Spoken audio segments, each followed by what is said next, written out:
ये prime news India in है। आइए देखते हैं इस वक्त की अहम खबर बेलगावी से है। इस जिस तरह से पूरे देश में 80वां यौम आज़ादी का जश्न बड़े जोश व खरोश से मनाया है, उसी तरह आज अंजुमन इस्लाम जिला बेलगाम में जश्न ईद मिलादुन्नबी और जश्न यौम आज़ादी को मिलाकर एक प्रोग्राम रखा गया था। ये प्रोग्राम रखने का मकसद यही था कि बच्चों को ऐसे कंपटीशन के लिए बुलाया गया था और ये प्रोग्राम जिन्होंने रखा उसमें फैजान गरीब नवाज कमेटी बेलगाम है और शेखुल इस्लाम ट्रस्ट एजुकेशन बेलगाम, इन ऑर्गेनाइजेशन वालों ने इस प्रोग्राम को रखा जिसमें 200 के करीब बच्चे शामिल हुए और बहुत ही बेहतरीन अंदाज में इन्होंने ऐसे कंपटीशन में हिस्सा लिया है।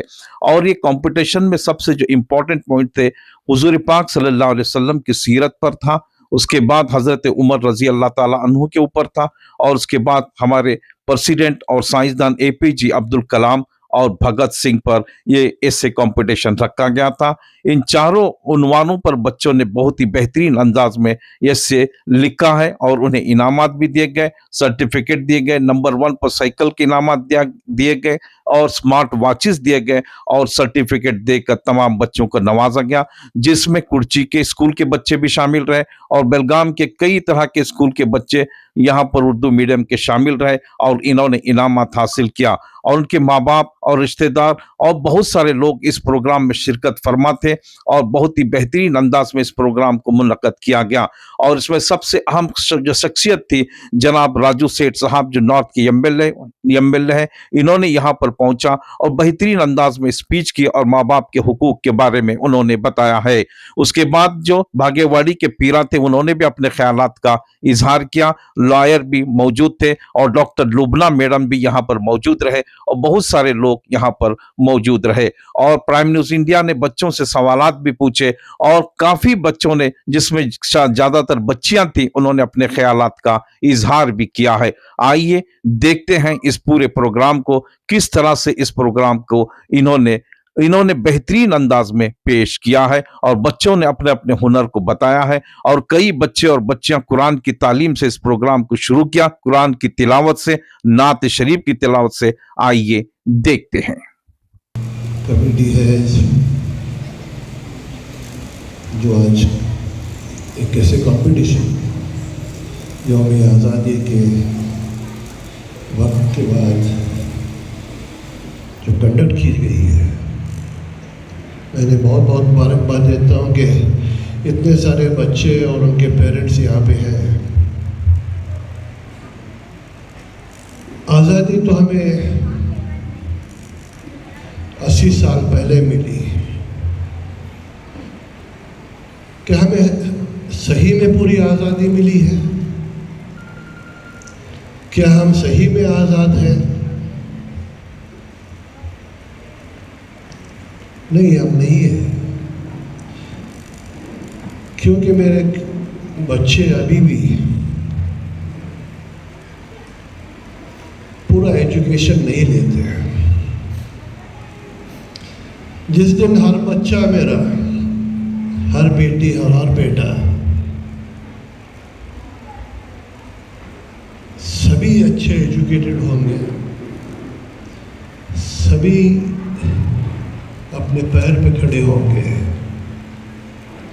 तभी समझेंगे कि हमें पूरी आज़ादी मिली है।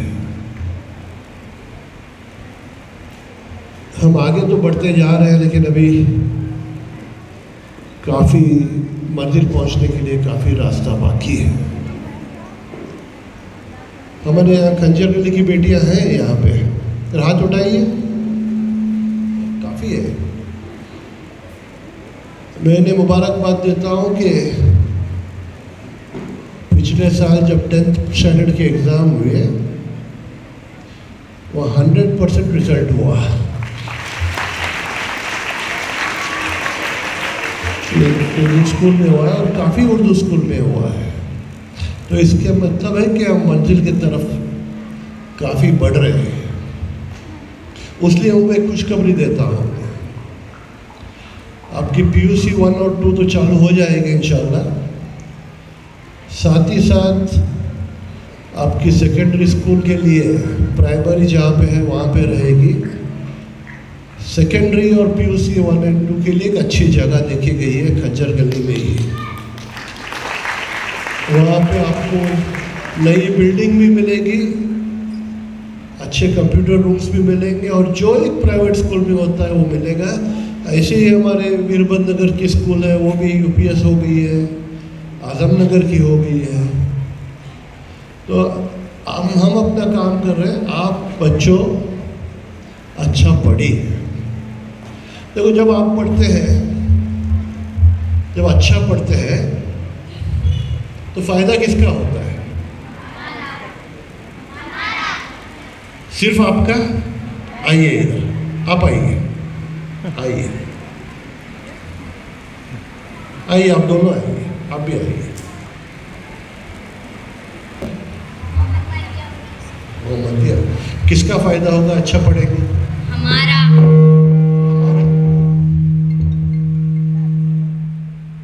हमारा यानी सिर्फ आपका होगा, आपके वालिद वालिदैन का होगा, फिर जिस घर में आप शादी करके जाएंगे उस घर का होगा, फिर देखो यहाँ पे देखो, हाँ होगा ना। साथ ही साथ क्या नाम है आपका? ईरम। ईरम। ईरम जहाँ पे शादी करके जाती वहाँ का होगा। साथ ही साथ ईरम यानी हमारी बच्ची, पड़ोसी बोलेंगे देखो हमारे पड़ोस की बच्ची इतनी बड़ी हो गई, आईएएस ऑफिसर हो गई, डॉक्टर हो गई, क्या होना चाहती है? देखो आईएएस करना चाहती है। आओ आपको डीसी मैम में सलाम करेंगे हम आपको।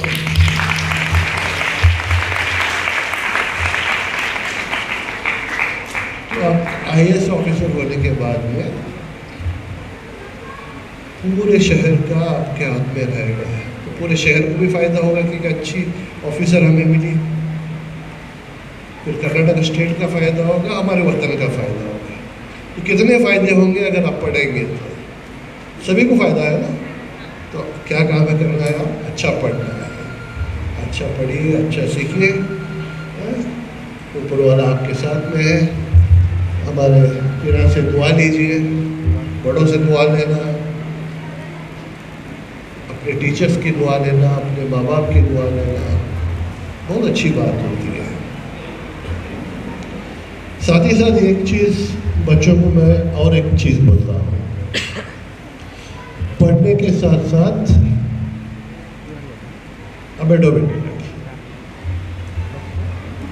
अच्छे अखलाक भी रखना।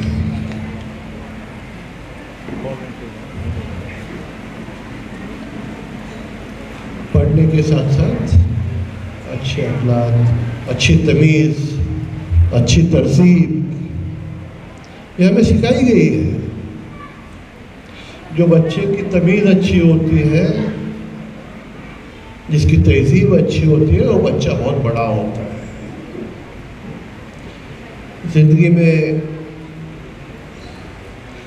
कभी अपने माँ बाप की खिदमत करने का नहीं भूलना।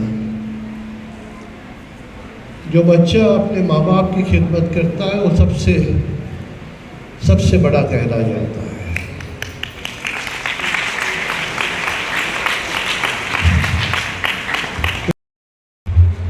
अपने आप को वालिद को अगर कुछ कहा कि मुझे चीज़ चाहिए करके, तो ला के दे देते हैं आपको, चाहे उनके पास कम पैसा हो ज़्यादा हो।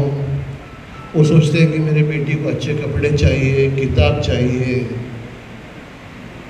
तो आपको ला के देते हैं। चाहे उनके पास एक पुराना शर्ट हो, अपने लिए जाके नया शर्ट नहीं लेते।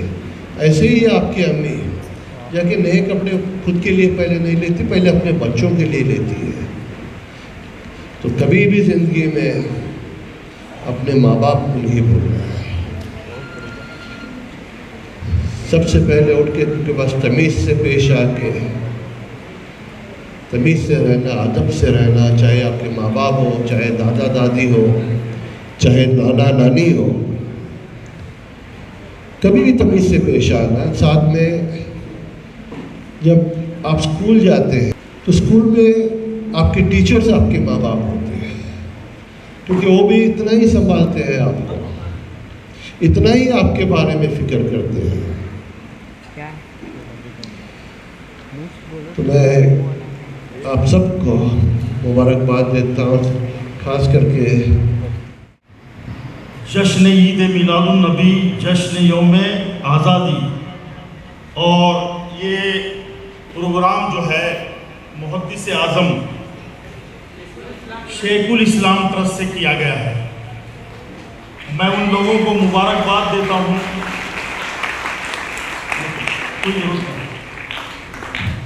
मैं उन नौजवानों को मुबारकबाद देता हूँ, तुमने ऐसी पहल की है समाज में।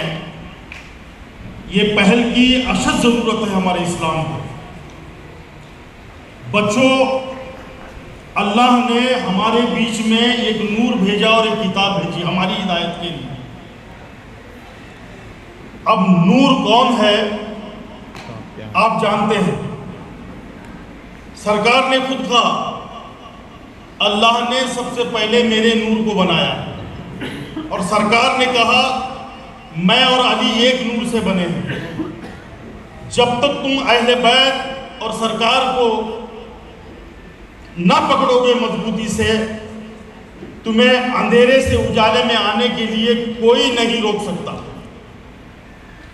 क्योंकि ये दो चीजें ऐसी हैं, एक अंधेरा कमरा हो और इसमें एक बल्ब लगा हो, बटन के ऊपर एक शख्स खड़ा हो, सारे लोग अंधेरे में बैठे हैं। रोशनी कब पता लगती है, रोशनी की अहमियत कब होती है? जब वो बंदा बटन दबाएगा और वो लाइट जलेगा तो तुमको रोशनी की अहमियत मालूम होगी। और वही नबी ने इस देश की तरफ निगाह करके इससे मोहब्बत की है, और उस नबी का फरमान है कि ऐ मेरे मुसलमानों, ऐ मेरे उम्मतियों, तुमको अगर इल्म हासिल करना है तो चीन जाना पड़े तो भी चीन जाके इल्म हासिल करो। आपने, मैं बहुत डिटेल की बात नहीं करना चाहता हूं, बच्चे सुबह से अपने क्विज क्वेश्चंस में बिजी थे, उसके बावजूद इतने देर तक बने रहे, हम लोगों को झेला आपने, ये बहुत बड़ी बात है। लेकिन जो मदनिया ट्रस्ट के बच्चों ने जो काम किया है वो काबिल मुबारकबाद है कि आज हमारे बच्चों को तालीम हासिल करने की अशद ज़रूरत है, अशद ज़रूरत है, अशद ज़रूरत है। क्यों? उसकी वजह क्या है? आपने देखा जंतर मंतर पर जेनजीज ने जो स्ट्राइक किया था, आपने देखा है ना? देखा है? जब तुम तालीम याफ्ता होगे, तुम एजुकेटेड होगे, तो तुम अपने हक के लिए लड़ना सीखोगे। यह हकीकत है मेरे दोस्तों। तुम जब तालीम याफ्ता होगे तो तुम अपने हक के लिए लड़ना सीखोगे, चाहे वो प्राइम मिनिस्टर से हो, चाहे वो चीफ मिनिस्टर से हो, चाहे तुम्हारे गली का कोई बड़ा ऑफिसर हो या कोई मुदीर हो या कोई शख्स भी हो। तुम्हें अगर गलत राह बताता है तो तुम उसके साथ लड़ना चाहते हो। लड़ने के लिए तुम्हारे पास हथियार अगर नहीं है, तुम उससे नहीं लड़ सकते। हथियार सबसे बड़ा कौन सा है? कि वो तालीम है। तालीम से इंसान की जिंदगी बनती है, तालीम से इंसान को लड़ने का हौसला मिलता है, तालीम से हक बात करने का हौसला मिलता है। तालीम को मेरे बच्चों अपने अंदर पुरो लो, अपने अंदर संभालो। तालीम जो है बहुत अशद जरूरी है। अगर तुम आज अपने नबी से मोहब्बत करते हो तो सिर्फ अपने नबी की एक बात को अपने दिमाग में कोट कर लो कि हम जो है, रसूल ने कहा है कि अगर तुम्हें तालीम हासिल करने के लिए चीन जाना पड़े तो भी जाकर तालीम हासिल करो। इस जुमले को तुम याद रखो और तालीम हासिल करने की कोशिश करो। और मेरे नौजवान बच्चियां यहाँ बैठी हैं, बेटा तालीम हासिल करना उतना ही ज़रूरी है जितना अपनी इज्जत को संभालना भी ज़रूरी है। आपको इस्लाम ने तुम्हें पर्दे का हुक्म दिया है। सूरह नूर कुरान में उतरा नबी की जौजा के लिए, तो आप समझो हमारी इज्जत और आबरू के लिए हमारा हया करना कितना ज़रूरी है, हमारा अपनी इज्जत को संभालना कितनी ज़रूरी है, अपने माँ बाप की इज्जत को संभालना कितना ज़रूरी है। बेटा, आप तालीमी मियार में सब कुछ सीखे हो, अगर इस्लाम के कानून को आप नहीं जानते, समझो एक शख्स है, रिक्शा ड्राइवर है, और एक शख्स बैरिस्टर है, उसको तहारत का मसला मालूम नहीं है तो इस्लाम उसे एजुकेटेड नहीं कहता, इस्लाम उसे एजुकेटेड नहीं कहता। अगर एक रिक्शा ड्राइवर है, उसे तहारत का मसला मालूम है तो इस्लाम उसे एजुकेटेड कहता है। यही सच्चाई है, यही हमारा ईमान है। तो इसके लिए फातिमतुज़ ज़हरा के अतवार को अपनाओ, फातिमतुज़ ज़हरा को अपना आइडियल बनाओ। मेरे बच्चियों, मैं बड़ी जिम्मेदारी और दुख और दर्द के साथ कह रहा हूँ, आज इस्लाम के खिलाफ उठने वाली ताकतें हमारे इज्जत और आबरू के साथ खेलने की कोशिश कर रही है, और हमारे नौजवान बच्चियां गैर लोगों के काफिरों के साथ भागने की कई खबरें आती हैं तो हमारा दिल रोता है। तुम तालीम जरूर हासिल करो, लेकिन अपने माँ बाप की इज्जत का ख्याल करो, इस्लाम के शरीयत के तहत अपनी ज़िंदगी गुजारने की कोशिश करो। मैं आज जो यहाँ जमा है बच्चों को, मैंने जो कुछ भी कहा, अल्लाह ताला अपनी बारगाह में अपने रसूल के सदक़े में, मीलादुन नबी के सदक़े में इसे कबूल करे, और अपने देश से मोहब्बत रखना भी हमारे लिए बड़ी अहमियत का हामिल है, क्योंकि हमारे नबी ने हुब्बुल वतनी के बारे में बहुत कुछ कहा है, आपने सुना भी होगा। हुब्बुल वतनी अलल ईमान है, हमारा ईमान है। हम अपने देश से ऐसी मोहब्बत करते हैं कि लोग मोहब्बत का दावा करते हैं, हम मोहब्बत का दावा नहीं करते, हम साबित करते हैं। लोगों सुनो, जिनको हम, एक बेटा होता है सपूत, एक बेटा होता है कपूत। हम सपूत हैं, भारत के सपूत हैं। हम मरते हैं तो हम इसी मिट्टी में दफन होते हैं। यही हमारा सबूत है कि हम भारतीय हैं, हम जो है देश के सच्चे मानने वाले हैं। अब जो लोग हिंदुस्तान को अपना समझते हैं, उनकी राख उड़ाई जाती है, वो कहीं चीन चली जाती है, कहीं पाकिस्तान चली जाती है। हम वो मुसलमान हैं, अपने देश के लिए जान भी देना जानते हैं, माल भी देना जानते हैं। हमने हर वक्त जब हमारी आजमाइश हुई है तो हमने अपने देश को बचाने के लिए कभी अब्दुल हमीद बने हैं, कभी खान अब्दुल गफ्फार खान बने हैं, कभी हम जो है टीपू सुल्तान बने हैं, कभी हम जो है जाकिर हुसैन बने हैं। हमने देश को हर चीज़ का सबूत दिया है कि हम कैसे मुसलमान हैं। आज भी अगर हमारे देश को हमारी खून की ज़रूरत है तो हम खून भी देंगे, माल भी देंगे, जान भी देंगे, परिवार भी देंगे। हमारा ये अहद है, क्योंकि हमें जो है दीन सरकार दो जहां सल्लल्लाहु अलैहि वसल्लम से मिला है। हम आज जश्न ईद मिलादुन नबी भी मना रहे हैं और इंडिपेंडेंस डे भी मना रहे हैं। उसके साथ साथ सबसे बड़ी उपलब्धि ये है हमारी कि नौजवानों ने ये आज़्म उठाया है कि हम अपने बच्चों को बशऊर करेंगे, तालीम याफ्ता करने के लिए हम अपने बच्चों में। पहले मैं आप सब लोगों को कॉन्ग्रेचुलेट करना चाहती हूँ। यहाँ पे यंग माइंड्स देख रही हूँ मैं, छोटे बच्चे, स्टूडेंट्स, यंग, हमारी इंडिया का फ्यूचर,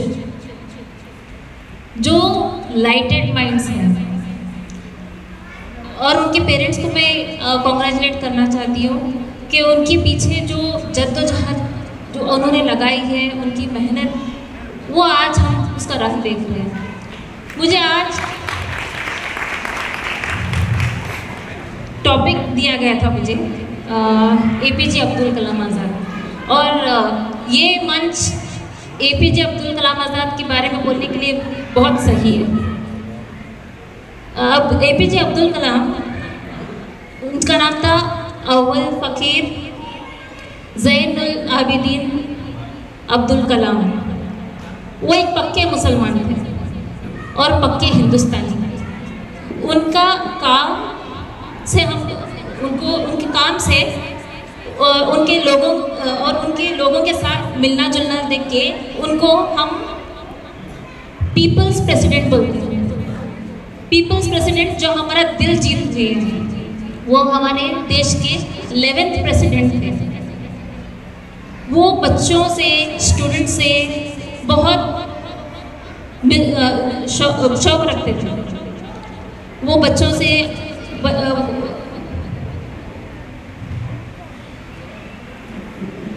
वो एक ऐसे उनका एक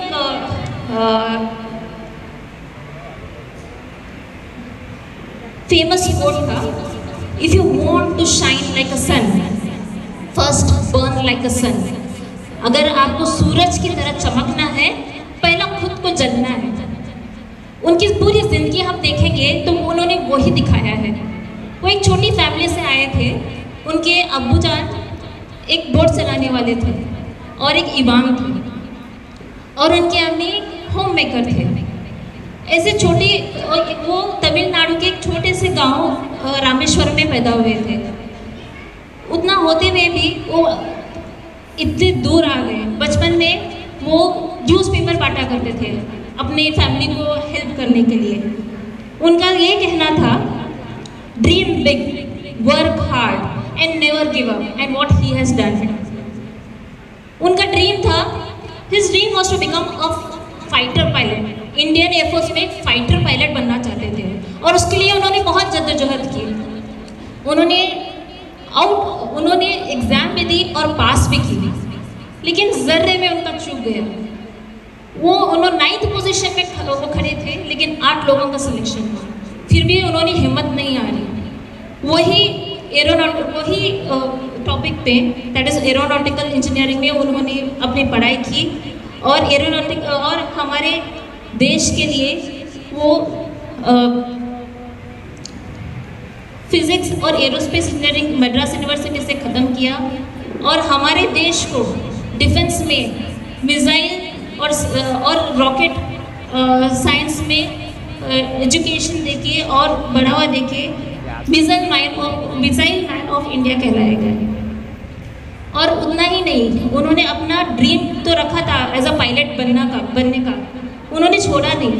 2006 एट द एज ऑफ 74 उन्होंने फर्स्ट इंडियन प्रेसिडेंट थे जो historic 30 minute supersonic sortie MKI fighter jet चलाया। 71 ईयर्स में उन्होंने अपना ड्रीम पूरा किया। उन्होंने बोला था, dream big, work hard, never give up. Although his doors was closed to work as a pilot, लेकिन उनका दरवाज़ा फिर से खुल गया। He was awarded Bharat Ratna, the highest civilian honor from the Republic of India. वो बच्चों के लिए और हमारे देश के फ्यूचर के लिए काम करना बहुत पसंद करते थे। Although he has served for the highest place in India, that is as a president of India, he never stopped teaching. He loved being a teaching, and he was always seen among the students. जब शेर को जब चीर चुके तो जो है एक बांदी आई, हजरत एक बांदी दौड़ते हुए उनकी वालिदा के पास आई और कहने लगी, वालिदा आपके बेटे ने एक अजीम कारनामा अंजाम दिया है। तो वालिदा ने क्या कारनामा अंजाम दिया है? उन्होंने कहा कि बाघ को उन्होंने चीर दिया है। तो वालिदा मुस्कुराई, ठीक है, अच्छी बात है। तो वहाँ पे ज़हीन एक बुजुर्ग औरत मौजूद थी। उन्होंने गौर से देखा और कहा, बीबी आपके बेटे ने इतना बड़ा कारनामा अंजाम दिया है, शेर को चीर कर आ रहा है आपका बच्चा, और आप सिर्फ मुस्कुरा रहे हैं, इसकी असल वजह क्या है, राज क्या है? तो उनकी माँ कहने लगी, बीबी जब तक मैं वज़ू नहीं करती थी तब तक मैं बच्चे को दूध नहीं पिलाती थी। ये ताकत टीपू सुल्तान की नहीं, ये ताकत वज़ू की ताकत है जो आज उसने शेर को चीरा है। वो टीपू सुल्तान रहमतुल्लाह अलैह, हमें भी जज्बा है टीपू सुल्तान रहमतुल्लाह अलैह का ऐसे कंपटीशन करवाने का। कुछ हिकमतें होती हैं। 40 दिन हम भी जेल में रहकर आ चुके हैं, हमें मालूम है किस तरह से काम किया जाता है। फ़लस्तीन की जब 2014 में जब फ़लस्तीन का हमने रैली निकाली थी तो पुलिस ऑफिसर्स ने हम पे मेहरबानी की थी कि 40 दिन जो हैंडलगाह जेल में हम पड़े थे। कोई बात नहीं, इंशाल्लाह सैयद साहब से गुजारिश करना चाहता हूं कि मैदान मैशर जब सजेगा, आप दस्तरखान पे होंगे, मौला अली होंगे, मौला अली की पूरी नस्ल दस्तरखान पे होगी, आप भी दस्तरखान पे होंगे। उस वक्त हमारी कमेटी को याद करना, इंशाल्लाह आपके साथ हम मैदान मैशर में खाना भी खाएंगे। अब जो है मैं अगली आवाज़ हमारी 2 बहनों को देना चाहता हूँ वो सर्टिफिकेट्स। स्कूल वाइज बच्चे आते रहे, नाम फर्दर। सामने एमएलए साहब राजू सेठ साहब मौजूद हैं, तो एक बच्चों का बेहतरीन प्रोग्राम यहाँ पर रखा। ये जो कंपटीशन था, जिस तरह के उन्होंने शख्सियत की कंपटीशन में हिस्सा लेकर कामयाबी हासिल किए हैं बच्चे, बहुत बड़ा जज्बा है। सर, ये जो बच्चे जिस तरह से कंपटीशन में हिस्सा ले, उनके लिए आपकी क्या विश है? फैज़ान गरीब नवाज फाउंडेशन, शुक्र इस्लाम फाउंडेशन जो आज यहाँ पे प्रोग्राम सेट किया है, कंडक्ट कर रहे हैं ऐसे कंपटीशन का, एक बच्चों को हौसला दे रहे हैं और मैं उन्हें मुबारकबाद देता हूँ और उनका शुक्रिया अदा भी करता हूँ कि ऐसे बच्चों को एनकरेज करते रहे और आगे भी प्रोग्राम करते रहे। जब भी आप एक बच्चे को एनकरेज करते हैं तो खुश होकर घर जाके और आगे के प्रोग्राम में वो तैयारी स्टार्ट करता है। तो मैं मुबारकबाद देता हूँ और आगे ऐसे ही प्रोग्राम कंडक्ट करके मैं उन्हें रिक्वेस्ट करता हूँ, हम उनके साथ में हमेशा साथ में रहेंगे। बच्चों के लिए तो हम हमेशा है, तो जब भी हमारी जरूरत पड़ेगी तो हम रहेंगे उनके साथ में। आप हमेशा साथ दे रहे हैं सर, बहुत बहुत शुक्रिया। तो क्या जो एग्जाम रखे, कौन सा टॉपिक था? Doctor APJ Abdul Kalam. उनके बारे में आपको क्या मालूमात है? डॉक्टर एपीजे अब्दुल कलाम एक गरीब खानदान से ताल्लुक रखते हुए भी वो मुल्क के अजीम ओहदे पर फाइज हुए।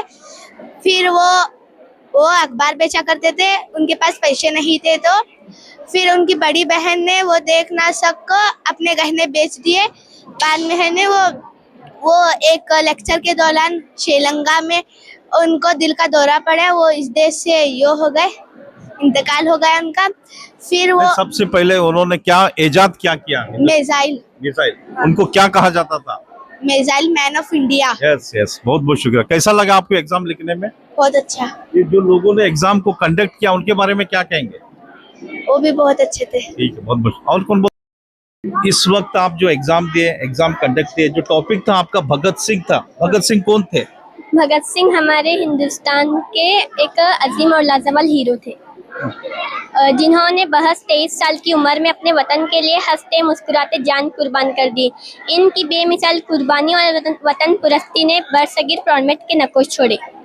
भगत सिंह सितंबर 1907 ईस्वी को पंजाब के जिला लौलपुर के गांव बोंगा में एक सिख खानदान में पैदा हुए और इनका खानदान पहले ही से वतन परस्ती और तहरीक आज़ादी से वाबस्ता था। इनके वालिद किशन सिंह और चाचा उजित सिंह को बचपन ही से घर में हुब्बुल वतनी का माहौल मिला, जिससे इनकी शख्सियत पर गहरे असरात मुतासिर किए। शुक्रिया। क्या जानते हैं आप डॉक्टर एपीजे अब्दुल कलाम हिंदुस्तान के क्या थे? डॉक्टर एपीजे अब्दुल कलाम हिंदुस्तान के 11वीं सदर थे। हिंदुस्तान के 11वीं सदर थे, अजीम साइंसदान और मिसाइल मैन के नाम से मारूफ डॉक्टर एपीजे अब्दुल कलाम। इनके वालिद का नाम जैनुल आबदीन था। Okay ma'am, okay. हाँ कलाम। हाँ, बोल। एपीजे अब्दुल कलाम हिंदुस्तान के क्या थे? एपीजे अब्दुल कलाम भारत के 11वें सदर थे और उनके वालिद का नाम जैनुल आबिदीन था और वालिदा का नाम आशिमा था। उन्होंने क्या बनाया हिंदुस्तान में?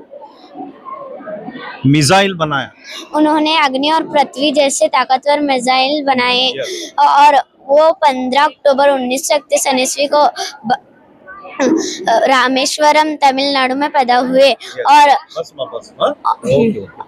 नाम क्या बाबा? अर्जुन सौदागर। कौन सी क्लास में आप? 8th standard. 8th स्टैंडर्ड में। आपका टॉपिक क्या था? हजरत उमर रजी अल्लाह ताला अन्हु के बारे में। हजरत उमर रजी अल्लाह ताला अन्हु के बारे में सबसे बेहतरीन चीज क्या है, बताइए। उनके बारे में अदल इंसाफ और हक और बातिल के दरमियान वो बहुत वजह फर्क के सालियत रखते थे। बहुत बहुत खूब, बहुत खूब। और क्या है, दूसरी और चीज क्या है? वही वो बहुत, और मोहम्मद सल्लल्लाहु अलैहि वसल्लम के ससुर और सहाबी थे वो, प्यारे वफादार साहब। बहुत बहुत शुक्रिया मोहम्मद।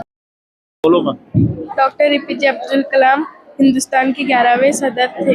डॉक्टर एपीजे अब्दुल कलाम 15 अक्टूबर को तमिलनाडु के शहर रामेश्वरम में पैदा हुए। उनके वालिद कश्ती चलाते थे। घर के हालात आसान नहीं थे, लेकिन इरादे बहुत बुलंद थे।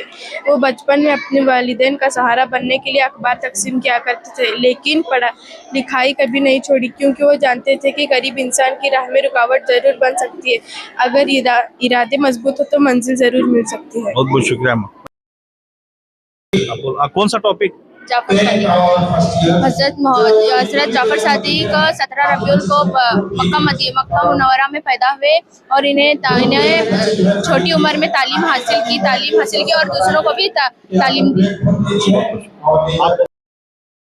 वैसे नबी, मेरा नाम ज़ारा सुल्ताना। तो मुकाबला तो अच्छा रहा, लेकिन वक्त की किल्लत थी। अगर वक्त और ज़्यादा मिलता तो मैं और अच्छे से लिख सकती। जितना मैंने तैयारी किया था उतने लिखने के लिए मुझे टाइम नहीं मिला। सीरतुन नबी के बारे में आप क्या जानते हैं? एक सीरत बताइए नबी की। हुज़ूर सल्लल्लाहु अलैहि वसल्लम की बहुत सी सीरत है। अगर हम लिख सके, 7 समंदर की सियाही मिलाकर भी लिखे तो वो मुकम्मल ना होगा। इसलिए जितना लिखेंगे उतना कम ही है सीरतुन नबी में। हुज़ूर सल्लल्लाहु अलैहि वसल्लम के बारे में जितना कहो उतना कम है। आप क्या कहेंगे? हुजूर सल्लल्लाहु अलैहि वसल्लम की तालीमात पर अमल करना जरूरी है? हाँ, बहुत ज़रूरी है। आज हमारे कौम को उसकी हुज़ूर सल्लल्लाहु अलैहि वसल्लम की सुन्नतों पर अमल करना बहुत ज़रूरी है। हमारे कौम आगे बढ़ने चाहिए और हमें अपने वालिदैन का नाम रोशन करना चाहिए। आप जैसे लड़कियों के लिए हुजूर सल्लल्लाहु अलैहि वसल्लम को लेकर मैसेज क्या है? हुज़ूर सल्लल्लाहु अलैहि वसल्लम को लेकर मैसेज ये है कि हमने उन्हें हर सुन्नत पर अमल करनी चाहिए। उनकी सुन्नतों पर अमल करने से हमें दुनिया भी मिलेगी और दीन भी मिलेगा। बहुत खूब। ज़हीन, बोलिए। अस्सलाम वालेकुम, मैं ज़हीन वजगर हूँ। आज का टॉपिक था हमारा सीरतुन नबी। जो मुकाबला हुआ, हमारा मुकाबला बहुत अच्छा हुआ और हमारे नबी के बारे में जितना भी लिखो उतना कम है और जितना बोलो उतना कम है। हमारे नबी की तारीफ में मैं कुछ बोलना चाहूँगी। बोलिए। हमारे नबी सल्लल्लाहु अलैहि वसल्लम ने हमारी उम्मत के लिए भूखे रहे, प्यासे रहे और बहुत कुछ, और दुश्मनों से के हाथ से पत्थर भी खाए और बहुत कुछ किया है उन्होंने हमारे लिए। और मैं बस इतना कहना चाहती हूँ। बहुत शुक्रिया। आपका नाम? हमारा नाम उम्मेमा है। कौन सी क्लास में? 8 में। बोलिए, उमर रज़ी अल्लाह ताला अन्हु की शख्सियत के बारे में बोलिए। हजरत उमर फारूक रज़ी अल्लाह अन्हा रात में घुमा करते थे और जिन्हें ज़रूरत थी उनकी मदद किया करते थे। और हजरत उमर फारूक रज़ी अल्लाह अन्हा मुसलमानों के दूसरे खलीफा भी थे। और वो एक वक्त में जो माल गनीमत तकसीम हुआ था जंग के बाद, तो वो बहुत गुस्से वाले थे, तो अपनी सफाई खुद पेश किया करते। और कौन है? हजरत उमर फारूक रज़ी बहुत अल्लाह बेहतरीन। ताला। बोलिए, हजरत उमर रजी अल्लाह ताला अन्हु के बारे में एक उनकी खासियत सबसे अहम बताइए। हजरत उमर फारूक रज़ी अल्लाह ताला अन्हा के बारे में नबी करीम सल्लल्लाहु अलैहि वसल्लम ने फरमाया, अगर मेरे बाद कोई नबी होता तो उमर ही होता। बहुत बड़ी बात। और कौन है? और मैं कुर्ची से हूँ। तो सब में पहले मैं इस प्रोग्राम का मकसद बताना चाहती हूँ कि मैं फैज़ान ने गरीब नवाज की जो कमेटी है और एजुकेशन ट्रस्ट जो है, ये चलाने वालों को मैं दिल की अमीर गहराइयों से शुक्रिया अदा करती हूँ, क्योंकि इन्होंने जो कोशिश की है वो बच्चों की सलाहियतों को उबारने की कोशिश की है और हमारे इस्लाम से जुड़ने की कोशिश की है, जिससे बच्चों को ऐसी तालीम हासिल हुई कि हम इस्लाम से जुड़ पाए। हमारे जो उलमाए इकराम थे, हमारे नबी करीम सल्लल्लाहु अलैहि वसल्लम की ज़िंदगियों और हमारे खलीफा राशिदीन के बारे में, हम उनकी ज़िंदगियों के बारे में जान पाए। तो मैं 9th क्लास में हूँ और आज हमें ऐसे लिखने का मौका मिला और मैं शुक्रिया अदा करती हूँ कि हमें ये मौका फराहम किया गया। तो आज हमने हज़रत उमर फारूक रज़ियल्लाहु ताला अन्हु पर एक ऐसे लिखा है जो उनकी ज़िंदगी को हमें जानने का मौका मिला है। अगर मैं कुछ हज़रत उमर फारूक के बारे में बताना चाहूँ तो क्या बता सकती हूँ? हज़रत उमर फारूक एक अदल व इंसाफ करने वाले एक ऐसे सहाबी थे जो हज़रत सब में ज़्यादा नबी करीम सल्लल्लाहु अलैहि वसल्लम से मोहब्बत करते थे और उनकी पूरी ज़िंदगी अदल व इंसाफ में बीती थी। और हज़रत उमर रज़ियल्लाहु ताला अन्हु का सबसे मशहूर कौल ये था कि वो हमेशा फरमाया करते थे कि अगर दरियाए फ़ुरात के किनारे अगर भूखा कोई अगर एक कुत्ता भी इंतकाल कर गया तो उसकी ज़िम्मेदारी और उसका हिसाब मुझसे लिया जाएगा क़यामत के दिन। ये हमेशा फरमाया करते थे और उनकी ज़िंदगी हमेशा अदल इंसाफ में, वो रात को अपना भेष बदल कर गरीबों के घर जाया करते थे और उनको पता भी नहीं चलता था कि वो हज़रत उमर फारूक हैं और उन्हें वो आटा और उनके कुछ राशन की चीज़ें थे वो उन्हें देते थे। और जहाँ तक उनकी हुकूमत 22 लाख मुरब्बा मील हुकूमत उनकी फैली हुई थी और 36,000 से ज़्यादा किले बस्तियाँ उनकी फ़तह में हासिल थी। और हर एक बस्ती जो थी, हर एक किला और जहाँ तक भी लोग थे, उनकी सारी भूख से कोई मरता नहीं था। वो खुद फाका रह जाते थे। उनके जो वो इतने बड़े खलीफा थे, लेकिन उनके जो कुर्ते में 16 पियोन लगे हुए थे, यानी सुराग थे। वो इतने बड़े खलीफा और राजा, ना उनको तख्त की आस थी ना ताज की। वो हमेशा लोगों की मदद किया करते थे, गरीबों की मदद किया करते थे और अपनी सारी ज़िंदगी अदल और इंसाफ में बिता दी थी। हमें ऐसी मालूमात हासिल करने का मौका मिला, तो मैं उनको बहुत बहुत जज़ाकल्लाह। प्रोग्राम है वो बहुत ही अच्छा था, जिससे हमें तालीम हासिल होती है, जो हमें दीन की तालीम हासिल होती है। हम इंग्लिश मीडियम, कन्नड़ मीडियम अपने बच्चों को डालते हैं, इसलिए दीन की तालीम हासिल होती है हमें। इसलिए हम जो टॉपिक थे वो बच्चों के लिए बहुत अहम है, इसीलिए हमें इसमें पार्टिसिपेट करना चाहिए। बहुत बहुत बहुत बेहतरीन है। हज़रत उमर फारूक रज़ियल्लाहु तआला अन्हा को अदल और इंसाफ बहुत पसंद था और वो इंसाफ ज़्यादा करते थे। वो इस्लाम के दूसरे खलीफा थे और उनके वालिद का नाम खत्ताब बिन नफिल था और उनके वालिदा का नाम हंतमा बिन्त हाशिम था और उनके बड़े भाई का नाम जैद बिन खत्ताब था। बहुत बहुत शुक्रिया। बोला हज़रत इमाम जाफ़र सादिक रज़ियल्लाहु तआला अन्हु को इल्म से बहुत मोहब्बत थी और वो इस्लाम तारीख के सबसे जलीलुल कद्र शख्सियत थे और उनका ख़ानदान इल्म की तक़वा का रोशन मरकज़ था और उन्होंने अपनी इल्म की वजह से बहुत से लोगों को इल्म व हिकमत से वाकिफ़ कराया। बहुत बेहतरीन। बहुत किस बारे में बोलते हैं? भगत सिंह। हाँ? भगत सिंह भगत सिंह इधर हिंदुस्तान की आज़ादी के लिए जिन बुजुर्गों ने कुर्बानियाँ दी है, उनमें से एक नाम शहीद आज़म भगत सिंह का है, जो मुल्क को अंग्रेजियों की गुलामी से आज़ाद करने के लिए फांसी के तख्ते पर चढ़ गए। भगत सिंह 28 सितंबर 1907 जिला लायलपुर फजीलाबाद में पैदा हुए। उनके वालिद का नाम कृष्ण सिंह और चाचा अजय सिंह और सूरज सिंह आज़ादी के सरगर्म थे। इस तरह उनके भगत सिंह के साथ साथ बहुत सारे रहनुमा और उलमा इकराम शहीद हुए, देश के लिए शहीद हुए। अब्दुल कलाम ने हिंदुस्तान में क्या इजाद किया? मिसाइल। उनको क्या कहा जाता था? मिसाइल मैन ऑफ इंडिया भी कहा जाता और हिंदुस्तान के वो क्या थे? है। मिसाइल मैन सदर थे। वो का मतलब इल्म हासिल करना है और एक बेहतरीन तालिबे इल्म का मतलब मेहनत, बड़ों की इज्जत करना और वक्त की कदर करना है।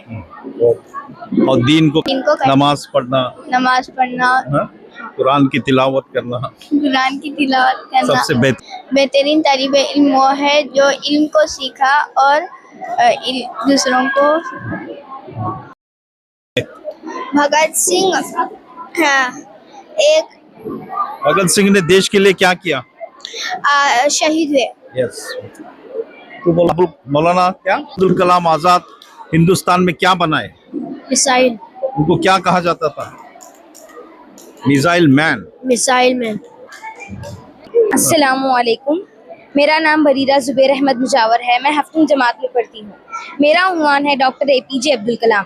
डॉक्टर APJ अब्दुल कलाम तमिलनाडु के एक छोटे से जो उनका ख़ानदान था वो बहुत गरीब था और उनके बाप जो उनके वालिद थे उन्होंने कश्ती चलाते थे और इन्होंने अपनी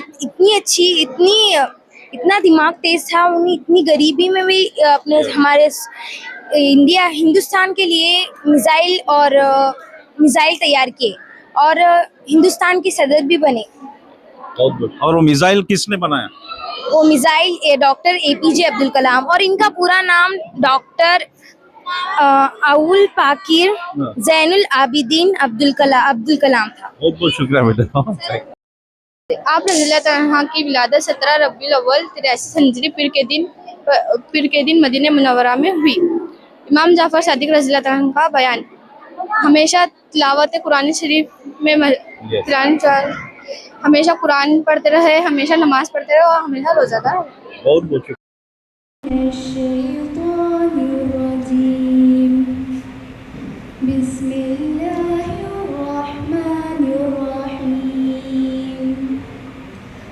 यासीन वल क़ुरआनिल हकीम इन्नका लमिनल मुरसलीन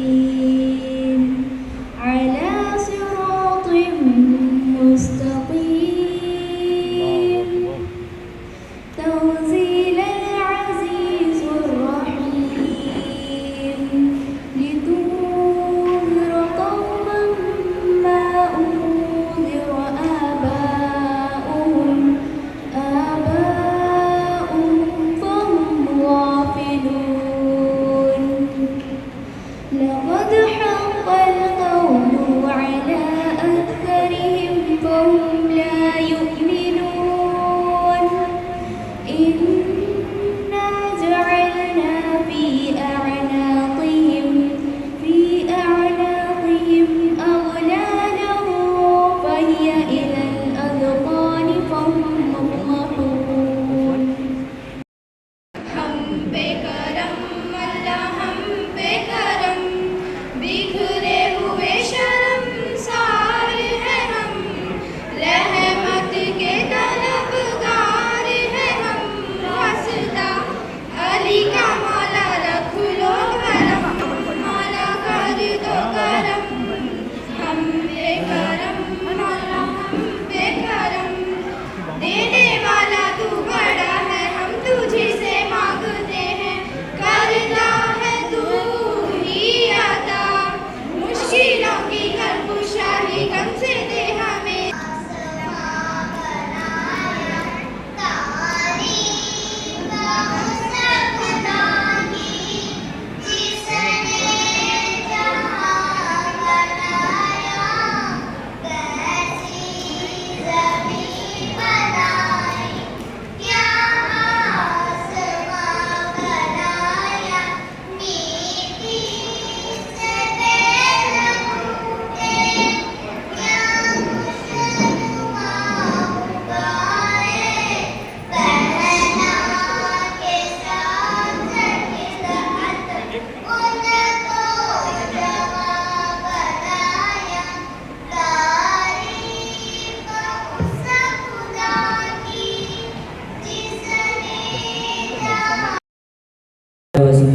सरकार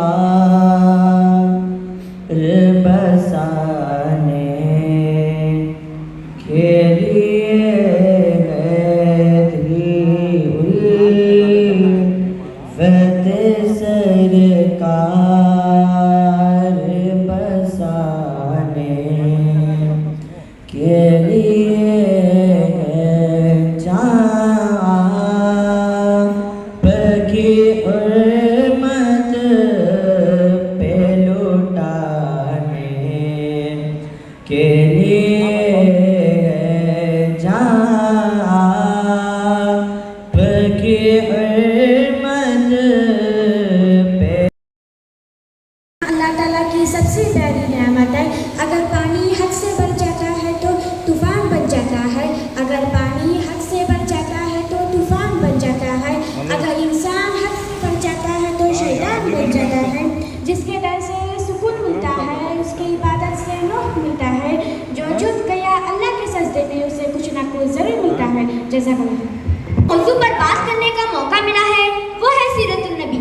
सबसे पहले आइए आप और हम आकाई नामदार मदनी ताजदार दोनों आलम के मालिक मुख्तार अहमद मुस्तफ़ा मोहम्मद मुस्तफ़ा सल्लल्लाहु अलैहि वसल्लम के बारगाह बेकसपना में झूम झूम कदर शरीफ का नजराना पेश करते हैं। अस्सलातु वस्सलाम अलैका या रसूल अल्लाह, अस्सलातु वस्सलाम अलैका या हबीब अल्लाह, अस्सलातु वस्सलाम अलैका या नूर अल्लाह सल्लल्लाहु अलैहि वसल्लम। शर्माए हयात है सीरत रसूल की, शर्माए हयात है सीरत रसूल की, ये चश्म शिफात है सीरत रसूल की। बंजर दिलों को आपने सैराब कर दिया, बंजर दिलों को आपने सैराब कर दिया, ये चश्म शिफात है सीरत रसूल की। हाजरीन, एक मर्तबा हज़रत अब्दुल मुत्तलिब खाना काबा का तवाफ करते हैं तो क्या देखते हैं कि अचानक से खाना काबा झुक जाता है। हज़रत अब्दुल मुत्तलिब परेशान हो जाते हैं, क्या अभी तो मैंने खाना काबा की तामीर कराई गई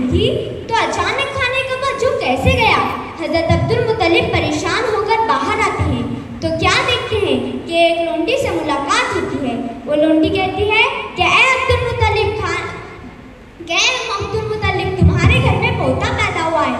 ए मुसलमानों, खुदा की कसम, हजरत अब्दुल मुत्तलिब ने बता दिया कि ए मुसलमानों, खाना कबा झुका नहीं था बल्कि सजदे में था, क्योंकि आज मेरे पोते मोहम्मद अरबिया मोहम्मद मुस्तफा सल्लल्लाहु अलैहि वसल्लम का विलादत व शहादत का दिन है।